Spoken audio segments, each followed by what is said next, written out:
नमस्कार, मैं हूं दीपक मिश्रा और पॉडकास्ट पर आधारित इस चैनल में आपका स्वागत है। प्रस्तुत है आज की नई कहानी। कहानी का शीर्षक है अपरीक्षित कार्यक्रम। दक्षिण प्रदेश में एक प्रसिद्ध नगर पाटलिपुत्र में मणिभद्र नाम का एक धनिक महाजन रहता था।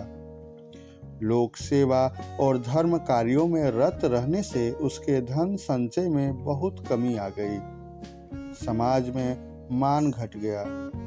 इससे मणिभद्र को बहुत दुख हुआ। वह दिन रात चिंतातुर रहने लगा। वह चिंता निष्कारण नहीं थी। धनहीन मनुष्य के गुणों का भी समाज में आदर नहीं होता। उसके शील, कुल, स्वभाव की श्रेष्ठता भी दरिद्रता में दब जाती है। बुद्धि, ज्ञान और प्रतिभा के सब गुण निर्धनता के तुषार में कुम्हला जाते हैं। जैसे पतझड़ के झंझावात में मौलसिरी के फूल झड़ जाते हैं, उसी तरह घर परिवार के पोषण की चिंता में उसकी बुद्धि कुंद हो जाती है।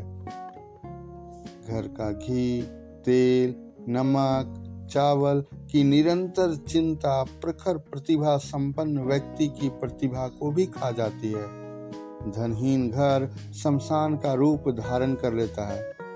प्रिय दर्शना पत्नी का सौंदर्य भी रूखा और निर्जीव प्रतीत होने लगता है।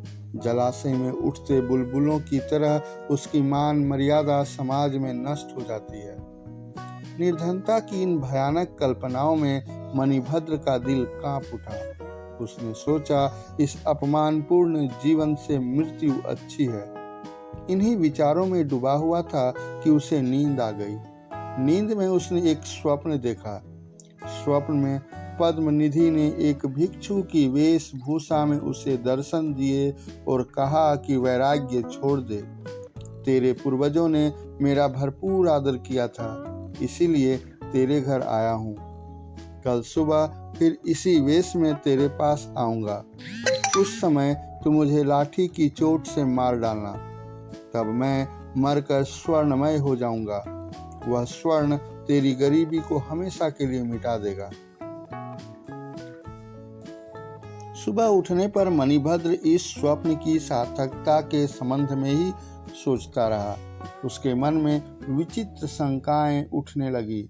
न जाने यह स्वप्न सत्य था या असत्य, यह संभव है या असंभव। इन्हीं विचारों में उसका मन डांबाडोल हो रहा था।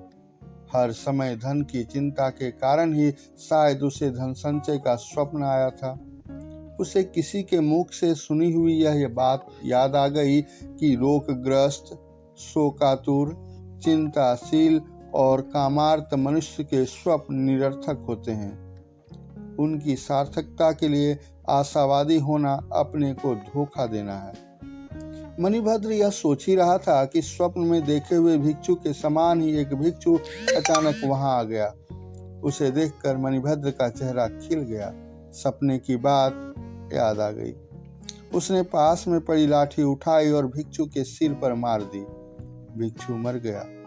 भूमि पर गिरने के साथ ही उसका सारा शरीर स्वर्णमय हो गया। मणिभद्र ने उसकी स्वर्णमय मृतदेह को छिपा लिया। किंतु उसी समय एक नाई वहां आ गया था। उसने यह सब देख लिया था।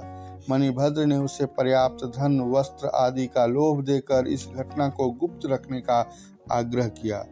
नाई ने वह बात किसी और से तो नहीं कही, किंतु धन कमाने की सरल नीति का स्वयं प्रयोग करने का निश्चय कर लिया।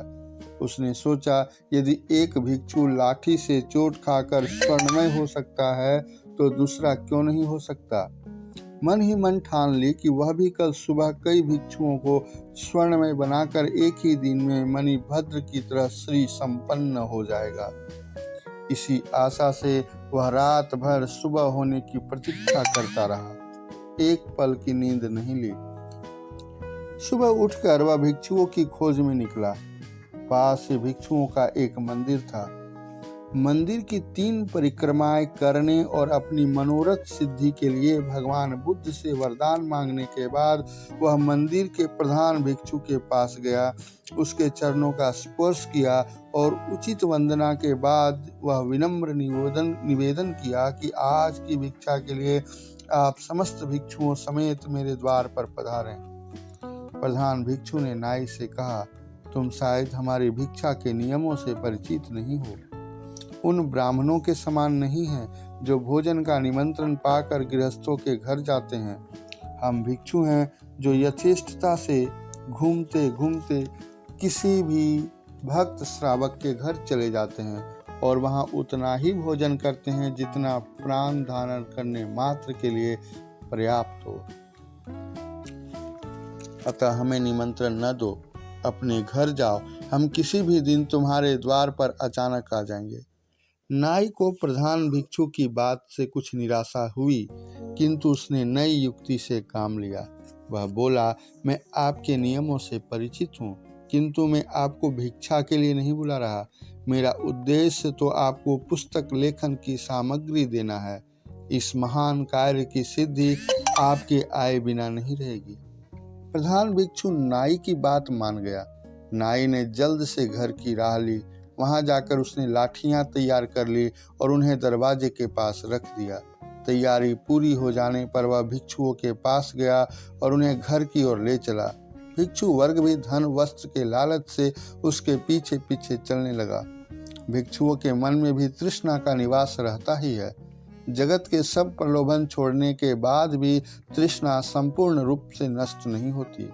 उनके देह के अंगों में जीर्णता आ जाती है, बाल रूखे हो जाते हैं, दांत टूटकर गिर जाते हैं, आंख कान बूढ़े हो जाते हैं। केवल मन की तृष्णा ही है जो अंतिम श्वास तक जवान रहती है। उनकी तृष्णा ने उन्हें ही ठग लिया। नाई ने उन्हें घर के अंदर ले जाकर लाठियों से मारना शुरू कर दिया। उनमें से कुछ तो वहीं धाराशायी हो गए। नगर के द्वारपाल भी वहां आ पहुंचे। वहां आकर उन्होंने देखा कि अनेक भिक्षुओं के मृतदेह पड़ी है और अनेक भिक्षु आहत प्राण रक्षा के लिए इधर उधर दौड़ रहे हैं। नाई से जब इस रक्तपात का कारण पूछा गया तो उसने मणिभद्र के घर में आहत भिक्षु के स्वर्णमय हो जाने की बात बतलाते हुए कहा कि वह भी शीघ्र स्वर्ण संचय करना चाहता था। नाई के मुख से यह बात सुनने के बाद राज्य के अधिकारियों ने मणिभद्र को बुलाया और पूछा कि क्या तुमने किसी भिक्षु की हत्या की है। मणिभद्र ने अपने स्वप्न की कहानी आरंभ से लेकर अंत तक सुना दी। राज्य के धर्माधिकारियों ने उस नाई को मृत्यु दंड की आज्ञा दी और कहा, ऐसे कुपरीक्षितकारी बिना सोचे काम करने वाले के लिए यही दंड उचित था। मनुष्य को उचित है कि वह अच्छी तरह देखे, जाने, सुने और उचित परीक्षा किए बिना कोई भी कार्य न करे, अन्यथा उसका वही परिणाम होता है जो इस कहानी के नाई का हुआ। और उसके बाद में वैसा ही संताप होता है जैसे नेवले को मारने वाले ब्राह्मणी को। मणिभद्र ने पूछा, किस ब्राह्मणी को? धर्माधिकारियों ने उसके उत्तर में यह कथा सुनाई और वह कथा मैं आपको अगले एपिसोड में सुनाऊंगा। उम्मीद करता हूँ आज की यह कहानी आपको पसंद आई होगी।